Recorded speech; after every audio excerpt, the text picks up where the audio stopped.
So we've sort of brought it up a couple of times now. The 30 years of ReactOS. This is sort of like built the foundation. Where is the project going, though?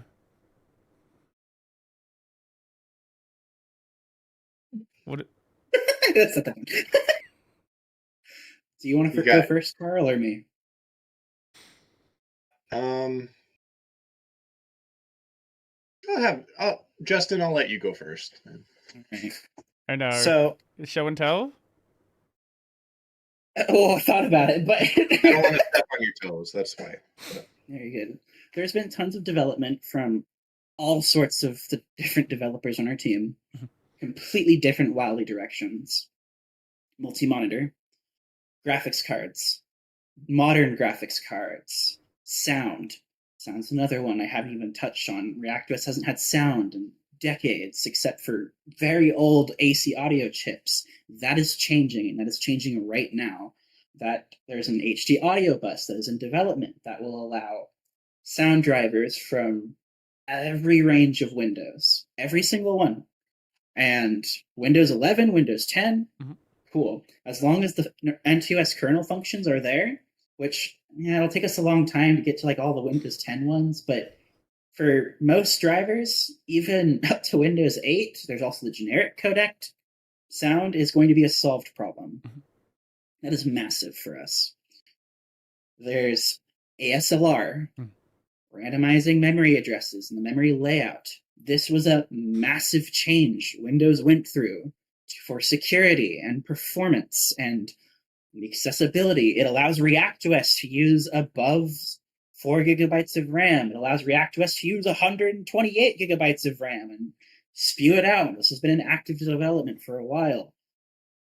AVX, kernel features that didn't even take maturity until end of Windows 10, or features like the GUI installer, which are continuing now, or dealing with all these extra APIs. There's a entire subsystem of our kernel that's missing, and for the power management. And instead of targeting Windows 2003, the developer was like, "Screw it, I'm doing Windows 8," and he's making the entire Windows 8 power manager for Ross.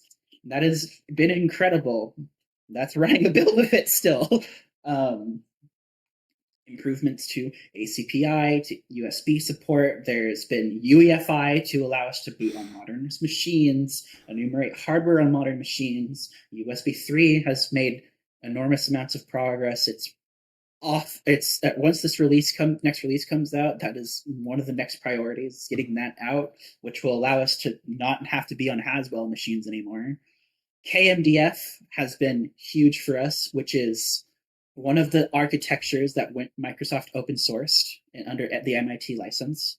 KMDF is what powers all drivers that are not networking, GPU, or sound. Mhm. Your touch devices, your I2C, your GPIO drivers, all of these. We have a Windows 10 style KMDF stack right now in the nightlies, and loading drivers for those isn't far off. And when we do that, that is a massive, massive boost over even Windows 7. There Mhm. are people that have actually taken our stack from Windows for us and brought it back to Windows 7. You know, people talking about like modernizing Windows 7 the last Yeah, couple yeah, yeah. weeks. Parts of that is using stuff from us that have been just for Rost, that because parts of there are already expanded past Windows 7 in that regard. Mhm. Better hardware support, much better stability. There's been incredible work still that has happened to the memory manager to allow these things, and that is what's being unleashed for us now. Mhm. Our 64-bit build, likely in the next year even, is going to run many, many more applications, even the nightlies, compared to what XP ever could. Mhm. Mhm. That's my rant.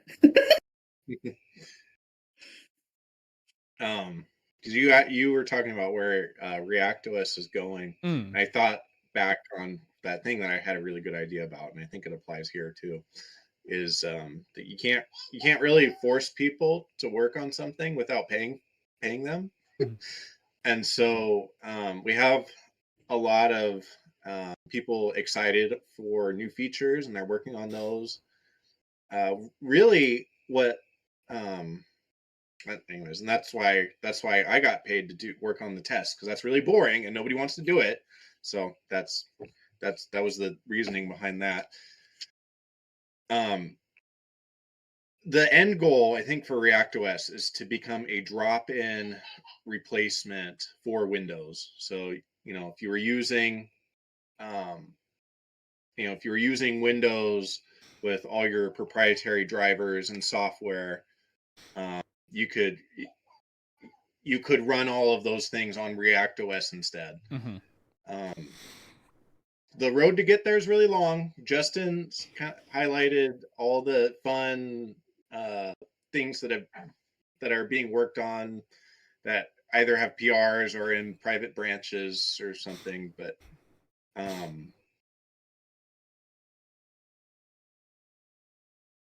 yeah, that's more the project manager ish answer. But yeah, I mean, without those wine sinks, we're not gonna get anywhere.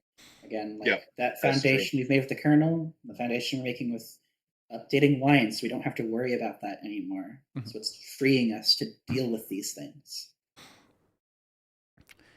I hadn't even thought of the fact that the people who are trying to run older versions of Windows would be using parts of ReactOS. I get... like, I know...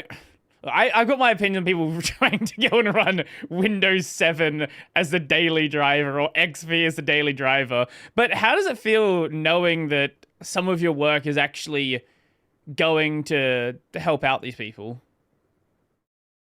Have you ever heard of the Apple TV Windows project in recent history? People taking the original Apple TV and running Windows on it? No.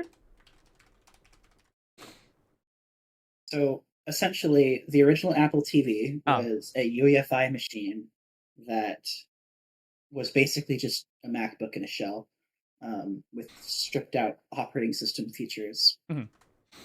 One of the components in that is the bootloader we wrote for UEFI was modified and ported by DistroHopper to try and do this kind of port. There's a project called Second System, who we've discussed a lot and talked to a lot about him taking what I'm doing for WDDM and allowing you to use RTX cards on Windows 7 or something. Or Vista, if you really want to do that. But, I mean, our end goals here is to provide these utilities, and what people do with the codes is fine with us. If people want to enhance their Windows 7, fine. The way we see it is that if there's a problem with it, it's going to come back to us anyway, and we can continue to improve it. And so I think it's been nice. It also is starting to disprove how unstable all of ReactOS is a little bit. As much as we're joking, if people are out there doing this, there's probably a reason. And it's not like my system's crashed during this call and I'm using like 20 different drivers from ROS, including the audio driver. Like this input's just the ROS, actually, but for ROS components. But so it just proves that a little bit, which I think is nice to see. Yep. Someone wants to take my code and use it in something else, it's open source. That's what it's there for. Go use it. I don't lose sleep at night thinking, oh no, my code might be used in something I don't agree with. No, I think no, not Proton.